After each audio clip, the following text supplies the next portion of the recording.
So in this video, we are going to do a confidence interval, but instead of us being given all the statistical information, we're just going to be given some raw data. And in the second half of the video, we are going to talk about sample size and how we can actually determine a sample size from given information. So let's take a look at this. We have a random sample of states and their number of farms in thousands. So this isn't 47 farms, this is 47,000 farms, 95,000 farms, 54,000 farms, etc., etc. But we chopped off all the zeros to make this a little easier on us.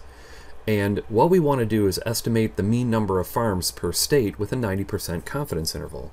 Okay, so let's kind of talk about what we're given and actually what we're not given. We're given all the data here, so we have a sample size, and we could add up all these numbers, but the calculator is going to help us do this. We don't have an average of all of these numbers, which we could literally add up, and then, again, the calculator would help us with this. And then the standard deviation. The standard deviation is also something the calculator is going to give us, and we're going to talk about this too, because your calculator is going to give you two different standard deviations, and I need to kind of address that with you. We are given our confidence interval. Every mathematics problem will usually give this to you, but in the case that it doesn't, what if you run across a random problem and it says, you know, estimate the mean number of farms or the point estimate, but it doesn't give you a confidence interval? Then you always default to 95%. But they tell us 90%. So here's our 90, whoops, let me make that look a little nicer here. Let's make this 90% because that's what it told us. There's our confidence interval. That means our alpha is going to be 10%, and our alpha divided by 2, since we're going to have a upper and lower interval here, is going to be 5%. Now, we are going to need our z alpha divided by 2 because that's necessary for the EBM, which we need in for our confidence interval. So, based on the previous chart that we did 2 pages ago, the z alpha divided by 2 is going to be 1.6449. That is going to be our z alpha divided by 2. Now, let's use the calculator to get us this data. So the first thing you need to do is you need to, first of all, grab your calculator and then press the stat button, okay? And then press the enter button. So to enter the stats, you hit stat, then enter. It's pretty straightforward. Then this gives you a spreadsheet-like interface. Now you can see that I have 47, 95, and 54. And I just go to my keyboard and type in 47, hit enter, 95, hit enter, and 54, hit enter. Okay, so a couple basics about entering things on this calculator. You can move up and move down using your cursor keys. Let's say you make a mistake and enter a number you don't want. You can go over it and overstrike, like you can just put in the correct number, which is 33, 64, and you just kind of keep going until you have all the data points in there. What's very important though is I don't want you at this moment to type in all the data. I want you to look at clearing the data, because once you get done making list 1, you're going to have to make another list for your homework, especially your paper pencil homework. So to clear your list, you're going to go up to the top of list 1, and now you see that it has a set of all the numbers that you've typed in there using set notation. Hit the clear button and then hit enter, and it clears out all of your data. It is a little dangerous sometimes to go to the top and hit delete, because now the data is gone, and to get it back you would have to go second delete and then second 1 and then hit enter, and you can bring that list back. So again, if you accidentally delete your list, whoops, it's now gone, you can hit second delete and then second 1. And now your list is back. So you could watch me kind of type in all of these numbers over and over again, but actually I have these logged in to another row, so I'm just going to copy that row to this one, and now I have all of my data. I've double and triple checked it, and I can scroll to the very bottom and see that the last data entry piece was the last data point that was entered was number 29, and this was at the 31st spot or row. So there are 31 data points here. Now to get the n, the x, and the standard deviation really quickly, even though I did figure out 31 really quickly, I can click the stat button, click the write button, and then click 1, or just see what the one variable statistics are. Now if I hit enter, it asks me if I want to do anything special with this, and I actually don't. I want the list one, I want the frequency to be the default setting, and let's calculate. And here we have our average, 43.45. And that's what I'm going to use for my average, 43.45. Now here's something and here's my n's equal to 31. Now here's something I really want to talk to you about that I feel statisticians are going to, depending on your future work in statistics, might have talk and some issues about. First of all, you'll notice that this is a lowercase sigma, and we're drawn to this. But if you remember doing standard deviation from the previous unit, we used capital letter S. And the capital letter S was used because what we had is a data set under 30. And if we have a data set 30 or greater, we should use lowercase sigma. Now there is a lot of work out there to basically not ever use the lowercase sigma value because of Bessel's correction, which is what we call the dividing by n-1. Now again, I've probably lost a lot of you in the last minute or so with what I'm talking about, so I just want to tell you that what I'm about to teach you is very straightforward and very binary, which means that I want you to use the lowercase sigma when your data is 30 or more, and I want you to use the capital letter S when the data is under 30. Okay, so we're just going to do this for the rest of the class so it's consistent, and that way you won't be misled about, well, I heard this one thing will do one thing and this one thing will do another thing. I just want to make it straightforward. For this class, if your data is 30 or more, use lowercase sigma as your standard deviation. If your data set is under 30, use capital letter S like we did earlier in the year or semester when we did small sample size standard deviations. Okay, great. Now that we have that set up, we can now go and type in these numbers here. The n was 31. The x bar was 43.45. That is the average of all of these numbers here. And the standard deviation is 30.76. And again, we are using the lowercase sigma, not the capital letter S. Even though the calculator is going to spit back that capital letter S using Bessel's correction to accommodate for this estimate of the sample size, we're just going to keep things consistent. That way we don't have to, later on in the semester, have to mess with this anymore. So, as a reminder, the formula for our confidence interval is the x bar plus or minus the EBM. And the EBM is comprised of the z alpha divided by 2 times the standard deviation. In this case, you see we got that lowercase sigma there, divided by the square root of the sample size. So now we have all of this information. We are going to, first of all, compute this 1.6449, okay? And we're going to multiply that by the 30.76 divided by the square root of 31. And I'm going to get my calculator and get to a clear screen by going clear. And then, let me move this over so we can see all the work there.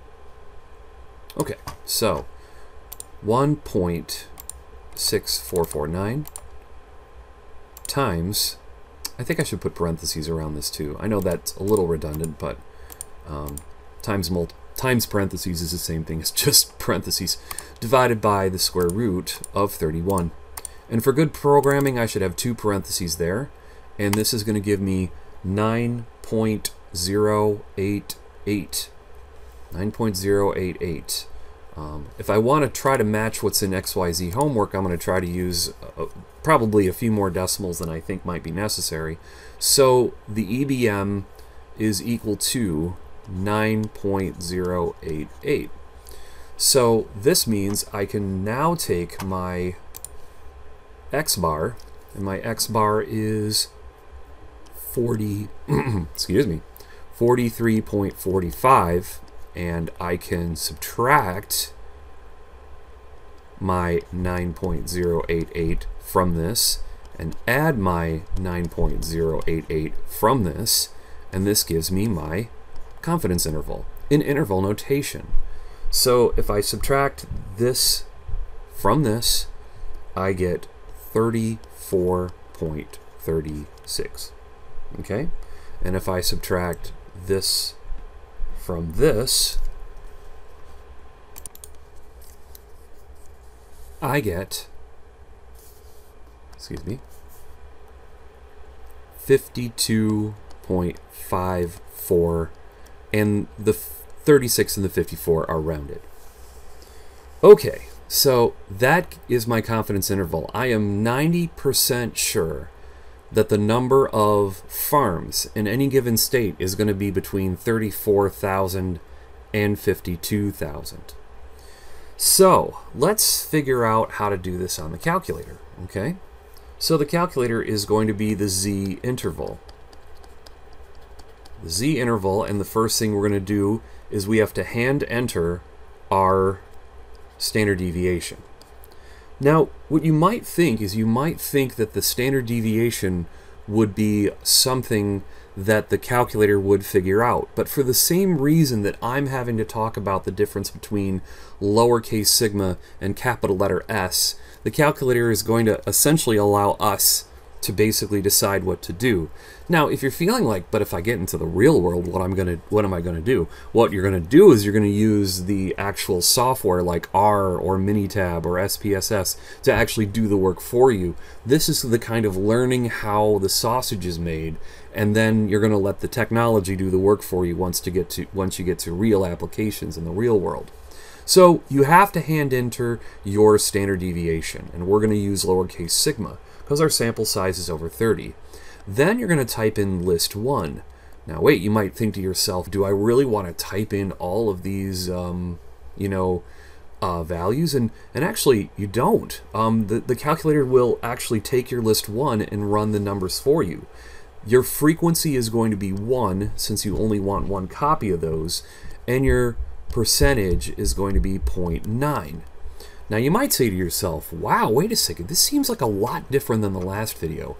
Well, it is and it isn't, because if we go to the calculator here and we go to click the stat button, move over to the tests button, and then move down to the Z interval like we did in the previous video, you'll notice that we were on the stats button, but we can also choose now click the data part. Now here's where you could enter in your 30.76. So again, we're in the data, not the stats. Now we're going to pull our list from list 1, and we're going to choose our frequency of 1, and our confidence interval is going to be 0.90. Now here's what's awesome about this. It takes all of that stuff from list 1 and does the work and gives you an answer of 30.364. You'll notice that that's what we got over here, and 52.539, which we rounded over here. And check it out. So here's my average, 43.45. Yup, my sample size, 31.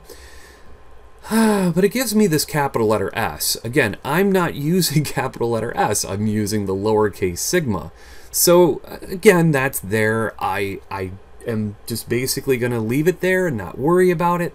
But see, the calculator did all the work for us. So in a problem where you're given the data and you click stat and move to the tests and hit, whoops, you go stat and move to the tests and hit number 7, you want the data input.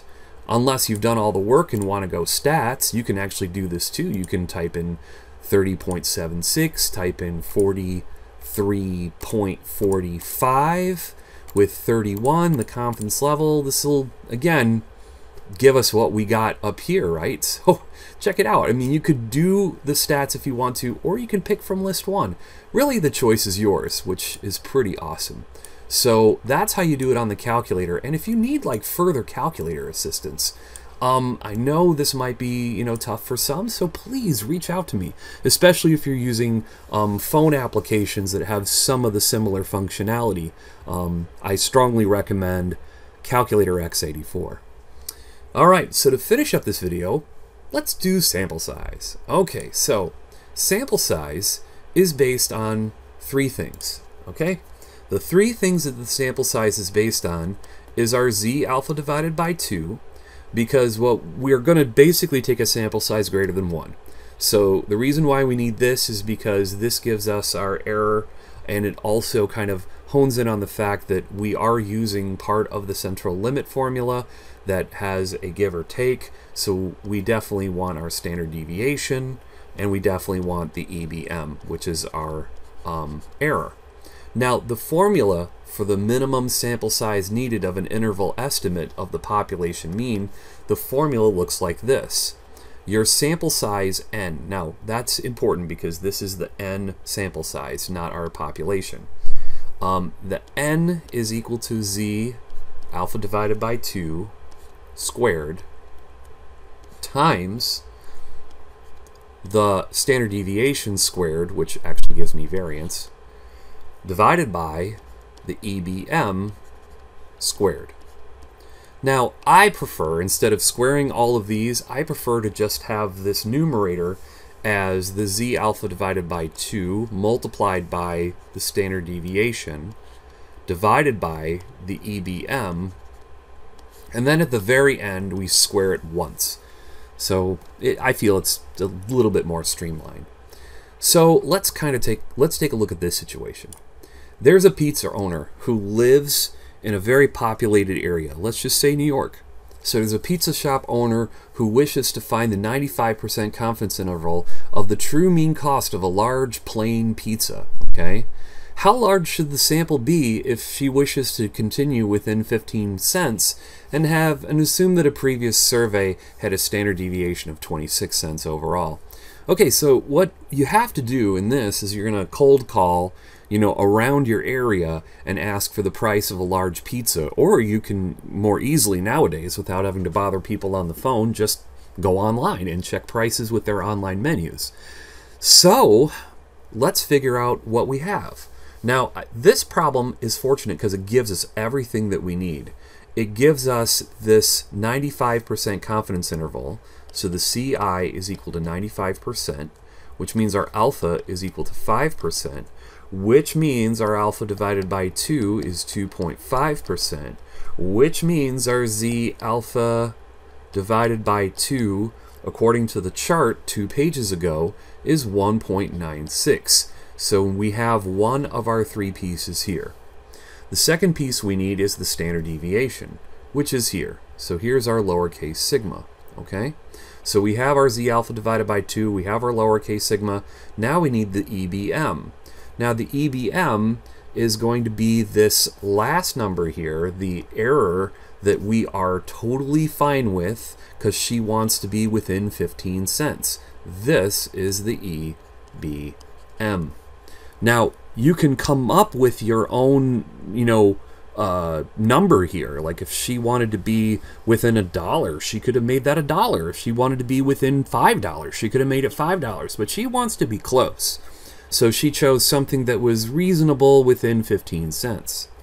So let us set up the formula. So the n, the sample size we have, is going to be our 1.96, okay, 1.96, and then we're going to multiply that by our 0.25, and then we're going to divide that by our 0.15, and when we're done with all of that, we're going to square the whole thing, and always round up. Always round up. And that's important because if you have a sample size, if your n, let's say, tells you to go out and get 4.2 surveys, then you better get 5, because if you round it down to 4, then you won't actually have completed your 4.2 surveys. And a partial survey isn't good, so that's why in this case for sample size you always round up. Let me make sure I change that from a quarter to the actual number here, 0.26. All right, that might have been driving you crazy because you were looking at that going, hey, that's not right.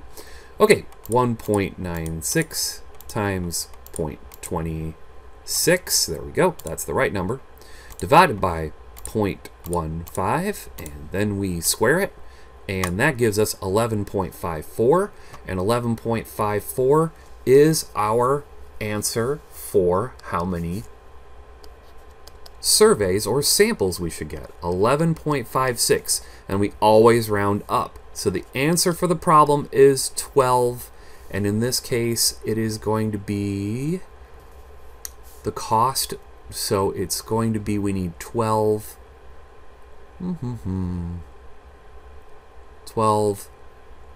restaurants. That way, if we survey 12 restaurants, that should give us what we're looking for. All right, now you have a paper pencil assignment to do. It'll pretty much be like these problems, so good luck with that. Keep these videos at your fingertips so you know where to go. Thank you very much for watching.